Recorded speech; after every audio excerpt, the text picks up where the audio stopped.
मधील एक घटना अलीकडेच एक व्हिडिओ बघितला मी 2-3 दिवसापूर्वी की एका दाम्पत्याला 4 मुली होत्या आणि 5वी मुलगी झाली तर त्यांनी ती मुलगी त्या आईनं गटरीत फेकून दिलेली.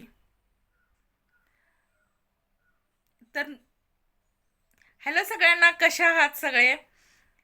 मी मस्तच आहे, तुम्ही पण मस्तच असाल. तर आजकाल मुलींची संख्या खूप कमी आहे. अशात एखाद्याला मुलगी नको असेल तर आजही मुलींना टाकून दिलं जातं. खूप लोकांना मुलीचं गांभीर्य म्हणजे कमीपणा जाणवायला लागलाय, तरीही अशी लोक अजून सुद्धा आहेत. आधी तर होतच मुलींना, म्हणजे पोटातच मारलं जायचं, सगळे प्रकार व्हायचे, पण आजही आहे. आणि आत्ताच घडलेली मुंबईमधली जी घटना आहे, 4 मुली असताना 5वी मुलगी झाली म्हणून त्या आईनं मुलगीला गटरीत टाकून दिलं. तर हे सगळं विचित्र आहे, खूप विचित्र आहे. तर मला काय म्हणायचं आहे, मुलगी कधीही ओझं नसते. मुलगी घराची आधार असते. एक कहाणी आहे, त्याच्यावरनं तुम्हाला समजेल की मुलगीचा आधार किती महत्त्वाचा असतो. एक वडील वारलेले असतात आणि मुलं त्यांना स्मशानात घेऊन चाललेले असतात, म्हणजे नातेवाईक भावकी वगैरे सगळे असते संघ. आणि तोपर्यंत तिथं एक माणूस येतोय आणि सगळ्या ते खांदेकरी असतात, म्हणजे ते प्रेत घेऊन चाललेले असतात ना, त्यांचे पाय पकडतोय, मी तुम्हाला जाऊ देणार नाही. सगळ्यांना कळायचं बंद होते. सगळे म्हणतात, का बाबा काय झालं? तर तो म्हणतोय, हा मनुष्य माझे 2 लाख रुपये देणार होता, मी तुम्हाला प्रेत नेऊ देणार नाही. मग सगळे म्हणतात, त्यांच्या मुलांना पुढं बोलवतात, कारण आता ही जबाबदारी कोण घेणार? मुलंच घेणार ना. मग मुलांना पुढं बोलवतात आणि मुलांना सांगतात. तर मुलं म्हणतात, आम्हाला काय आमच्या वडिलांनी हे कर्ज घेतलेलं सांगितलं नव्हतं, आम्हाला माहीत नाही, त्यामुळं आम्ही काही जबाबदारी घेऊ शकत नाही. मग नातेवाईक सगळे म्हणतात, आता हे मुलं जर जबाबदारी घेत नसतील तर आमचा नाईलाज आहे, आम्ही पण काही जबाबदारी घेणार नाही. तर तो मनुष्य म्हणतो, नाही, मी प्रेत जाऊच देणार नाही पुढं. खूप वेळानंतर ही बातमी हळूहळू सगळीकडे पसरते. जिथल्या तिथं सगळी लोक थांबतात, काय काय लोक निघून पण जातात. कुणास ठाऊक काय आहे, काय काय करतात ते करू देत असं समजून पाठीमागच्या पाठीमागं कलटी मारतात. काय काय लोक गावातनी चर्चा करतात, काय माणूस होता, सांगायचं ना मुलांना. आता मुलांनी जबाबदारी घेतली असती की नाही? अशा वेगवेगळ्या प्रकारच्या चर्चा करतात लोक. सत्य परिस्थिती न समजून घेता, म्हणजे एका बाजूने विचार करून सगळे त्याला वाईट ठरवून टोमणे मारून रिकामे होतात. मग म्हणजे ही जी घटना आहे ती गावात हळूहळू पसरत पसरत ज्या घरात वारलेले असतात त्या घरात पोचते. त्या मनुष्याच्या मुलगीपर्यंत ही घटना पोचते की आपल्या वडिलांचं प्रेत असं अडवून ठेवलेलं आहे आणि कोणतरी माणूस आहे, त्याला पैसे दिल्याशिवाय तो काय पुढं प्रेत जाऊ देत नाही आणि अंत्यसंस्कार काय करू देत नाही. झालं, ती मुलगी टेन्शनमध्ये येत्या.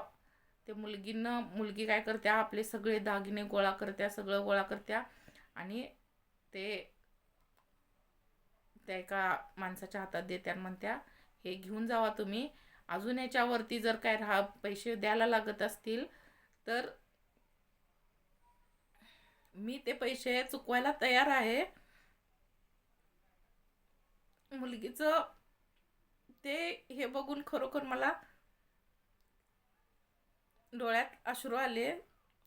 तर ती मुलगी म्हणत्या, माझ्या वडिलांचे कर्ज मी स्वतः चुकवते, तुम्ही काय माझ्या वडिलांचे अंत्यसंस्कार थांबवू नका असं त्या माणसाला सांगा. मग ते घेऊन जातात तिथंपर्यंत आणि तिथं गेल्यानंतर खरं कळतं. तो माणूस म्हणतो, ह्या माणसानं माझं पैसे घेतलेले नाहीत, उलट मीच ते पैसे त्यांना देणार आहे. मीच त्याचे पैसे घेतलेले आणि मला माहीत नव्हतं की ह्या माणसाचे खरे वारसदार कोण आहेत. म्हणून मी हे नाटक केलं, कारण पैसे घ्यायला सगळेच पुढे येतील ना. बरोबर आहे की नाही? पैसे घ्यायला सगळेच पुढे येतील, म्हणून मी हे नाटक केलं आणि खरा वारसदार कोण आहे हे बघण्यासाठी मी हे सगळं खोटं सांगितलं की ते माझे पैसे, हा मनुष्य माझे पैसे द्यायचा होता, तर तो काही द्यायचा नाही, मीच त्याला पैसे द्यायचे आहेत. आणि हे पैसे मी आता या मुलांना देऊ शकत नाही. जी मुलं वडिलांचं कर्ज चुकवायला नकार देतात, ती मुलं त्या पैशावर अधिकार गाजवू शकत नाहीत, असं तो मनुष्य म्हणतो. आणि मी हे सगळे पैसे त्या मुलगीलाच देणार असं ठरवून टाकतो. तर मुलगी कधीही ओझ नसते. मुलगी आपल्या आईवडिलांना वेळेप्रसंगी सांभाळू शकते, आधार बनू शकते. तर मुलींना पण मला हेच सांगायचं आहे, आजकाल ज्या मुली लव्ह मॅरेज करतात, ज्या वयात की आईवडिलांनी शिकवून मोठं करून त्यांच्या विरोधात जातात, लव्ह मॅरेज करून आपल्या आयुष्याची बर्बादी करतात, दुसरं काही नाही. जर वडिलांना वाटत असेल की बाबा हा मुलगा चांगला आहे, तर ते तुम्हाला स्वखुशीनं लग्न करून देतील, पण त्यांच्या विरोधात जाऊ नका. मुलींना मला हात जोडून कळकळीची विनंती आहे. शिकला तुम्ही, मोठे झाला ते फक्त आईवडिलांमुळं. आईवडिलांचे उपकार खूप असतात, ते काही केल्यानं कधीच फिटत नाहीत. जरी आपण आपल्या कातड्याची हे चप्पल करून जरी आईवडिलांना घातलं तरी फिटणार नाहीत. काय काय लोकांना वाटते बघा, आमचे आईवडील असे नाहीत म्हणून तुम्हाला तुमचे चांगले असतील म्हणून वाटते. आईवडील चांगले वाईट असं अजिबात लेबल नसतं. ज्या पण मुलासाठी आईवडील विचार करणार ते योग्यच असणार, ते त्यांच्या जागी योग्य असणार. आपल्यात काय चुका आहेत का, आपण कुठं कमी आहे का, हे पहिल्यांदा बघा आणि मग वडिलांकडं आईकडं असं बोट दाखवा. बोट दाखवण्याआधी 10दा विचार करा. मुलांना आई वडील कायम असं वाटतंय की माझे आई वडील माझ्यासाठी कमी पडले, त्यांनी हे केलं नाही, ते केलं नाही. अरे जे काय दिलं तुम्हाला ते बेस्टच होतं.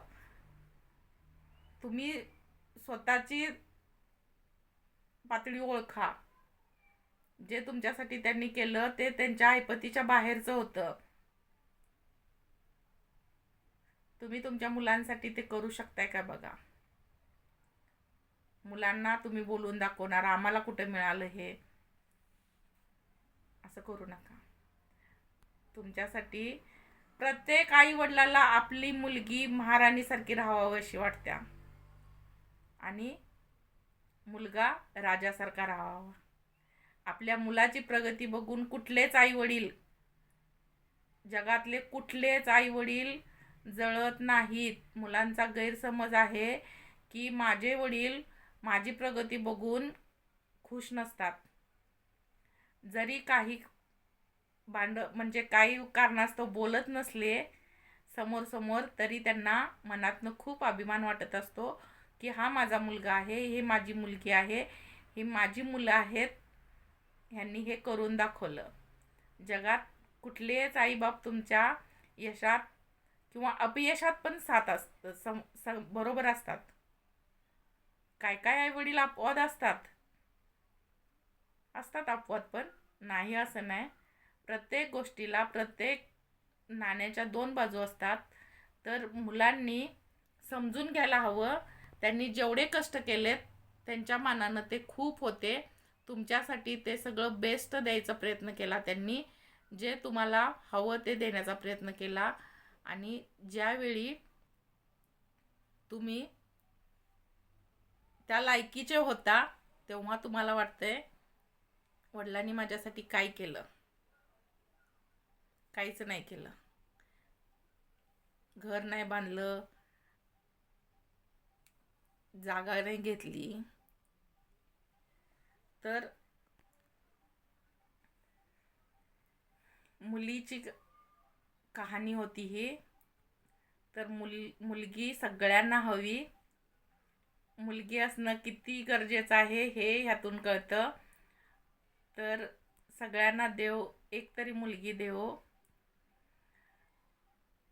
आणि व्हिडिओ आवडल्यास लाईक करा, कमेंट करा, शेअर करा जास्तीत जास्त. चॅनलला सबस्क्राईब करा.